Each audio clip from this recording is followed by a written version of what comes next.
vähän murheenkryyni on turnauksessa. Suomen alivoima ollut kova laukaus. Ja niin se murheenkryyni on tälläkin kertaa. Vladislav Kameniev tykittää ylivoimalla Venäjän 1-0 johtoon ja jälleen vaikeamman kautta joutuvat pikkuleijonat jatkamaan tässä turnauksessa. Toi sisäänvienti, niin tuossa olisi voinut hyvin iskeä siinä sisäänviennissä. Turhan passiivisesti otettiin ja annettiin Venäjän rauhoittaa se. No ei ihan saatu hidastusta siitä, mistä se lähti, mutta olisi voinut iskeä siinä heti sinisen jälkeen. Jätkä seisovin jaloisiin sinisen alla ja siihen ei oikein uskallettu tai tiedetty, mihin mennään. No. Aika paljon on tuo painottamalla puolella tilaaminen. Vetopaikka pelataan sinne yhtään. Härmälä 20 viimeisen minuutin aikana ratkaisee. Puljujärvi kääntää Aholle. Aho pudottaa Laineelle. Laine on goal! Pikkupate iso paikka! Tekee ja tasoittaa! Kun 24 sekuntia! Ottelu kolmatta erää pelattu! Patrik Laine! Maailman paras laukaus! Ja lukemat 1-1!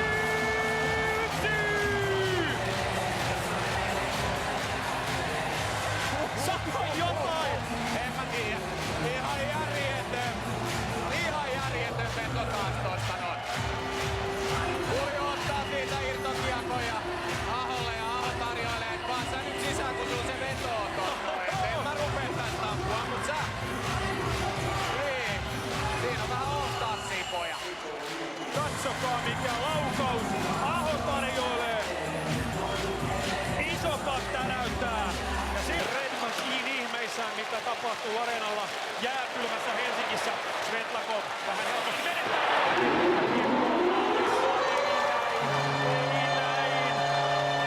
Ei näin. Ja Venäjä kääntää heti pelin tuon ottelun tasoituksen jälkeen. Venäjä kääntää. Andrei Svetlakov ampuu millimetrin tarkasti ohi Kähkösen ja Venäjä johtaa ottelua 2-1. No siinä juolevilla pieni virhe, mutta en tiedä. No olihan se hyvä veto, ehkä pikkusen helppo.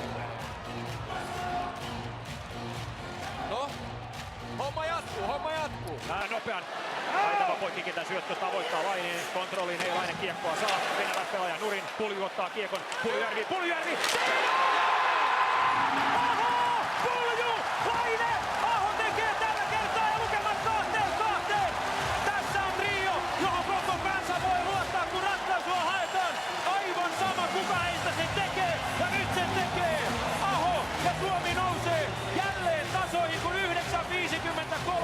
Ottelun kolmatta erää jäljellä. Ja mistä Puljun avauksesta se lähtee? Laine pelaa kulman jäätävästi. Pulju ottaa uudelleen kiekon. Aho hiipii kuin kostaja. Ja siellä on 2-2.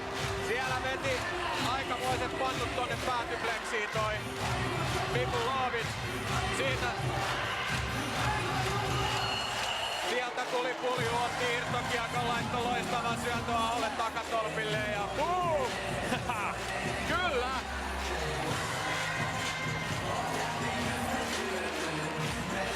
Mahtava maali vielä kerran. Viimeiset 5 sekuntia. Saarijärvi eikä vieläkään pala. Nyt palaa! Saarijärvi ampuu! Rantanen ohjaa! Suomi siirtyy viimeisellä sekunnilla 3-2 johtoon. Kun on vauhtiin päästy, niin antaa palaa. Rantanen kapteeni sen tekee ja vie Suomeen MM-finaalissa johtoon. Kun 2:09 on ottelua jäljellä. Mitä maali? Mihin paikkaan? Millä tavalla? Kyllä, Kaapunas antaa viivalle hyvä hämylämy. Ja Rantanen just oikeet paikassa oikeeseen aikaan. Mailoineen välissä ja vähän osuu tuohon mailaan ja siitä muuttaa pikkusen suuntaan. Oi, mikä maali! Ja kyllä Saarijärven pelaaminen viivassa. Vaikka tässä aikaisemmin studio ja kaikki olettivat, että lisää vaan aikaisemmin vetoja viivasta, mutta kyllä Saarijärven maltti avasi tämän maalin ja teki tämän maalin Suomelle. Kyllä. Mies on nuori kuin villivarsa, mutta pelaa kuin aikamies. Kyllä, Kamenevi käy niin kuumana tuolla, ei mitään järkeä. Kamenev on lyönyt parhaansa poikki. Venäjän kapteeni suihtuun. Venäjän kapteeni Sipuli keittää yli. Kamenev on aivan raimona, katsokaa nyt. nyt tätä miestä repii ja riistää. Georgiev yllätetty. Ja jos tämän Suomi tästä vielä joutuu taihtamaan ja silittämään, niin voi. 3-2 ja 2-0-9 MM-finaalia jäljellä. Ja katsoppa sitä, siellä on Toimitsijan käsi auki, kun Kamenev on huitonut mailansa. Ja tosta ei muuten Kamenev ihan pienellä rangaistuksella muuten selviäkään. Siinä huitoo Toimitsijaa käteen. Törkeää käyttäytymistä Venäjän kapteenilta. Kyllä, porsastelu. Siitä 5 minuuttia Kameneville. Todella törkeästi lyö Toimitsijan käteen tuolla rikkinäisellä mailallaan ja siellä on käsi auki tällä hetkellä. 5+20 minuuttia tarkoittaa sitä, että Suomi pelaa ottelun lopun ylivoimalla. MM-finaali. Ison äärellä oltiin ja nyt se täytyy enää nostaa se hauki veneeseen. No. Näin se vaan on. Nyt ei auta lopettaa, nyt on lyötävä vaan lisää puita uuniin. Voitte vain hyvät ystävät siellä televisioiden ääressä kuvitella, mikä on tunnelma tällä hetkellä Helsingin Areenassa. Vajaat 13 000 ihmistä. Aika moni seisoo vielä. Käytännössä kaikki seisovat, kaikki huutavat yhteen ääneen nuorten leijonien puolesta.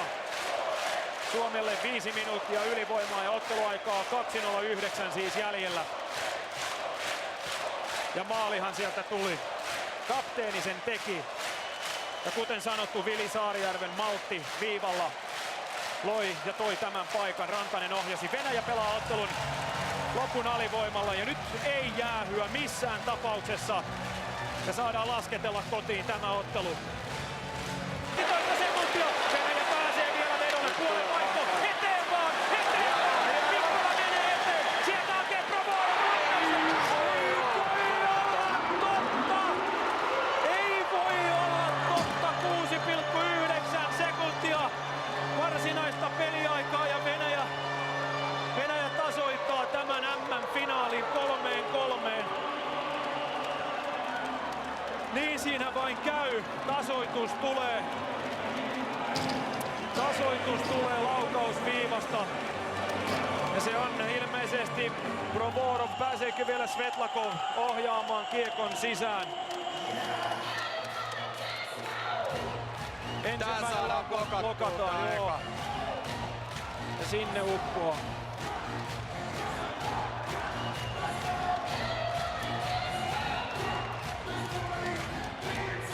Ei voi olla totta. Sieltä veto tulee ja kyllä jostain jalasta tai jostain muusta ihmisruumiin jäsenestä se uppoaa maaliin. Ihmeellinen kimmoke, mutta niinhän siinä usein käy. Andrei Svetlakov tämän maalin tekee. Saarella kiekossa, pelaa kiekon kulmaan Kapaselle. Kapanen, se voisi olla se ratkaisija nimi tänään. Kapanen, ei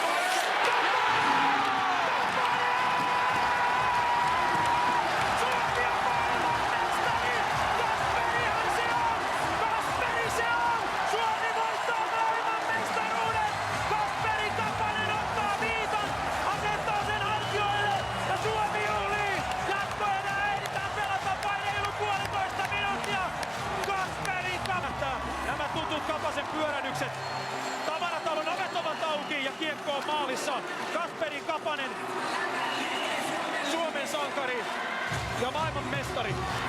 Ja todella niinku, nää siis koko kisat ja koko toi Suomen jengi, niin aika hullu meininki ollut niinku. Ihan mieletöntä saanut olla todistamassa tätä näin ja siis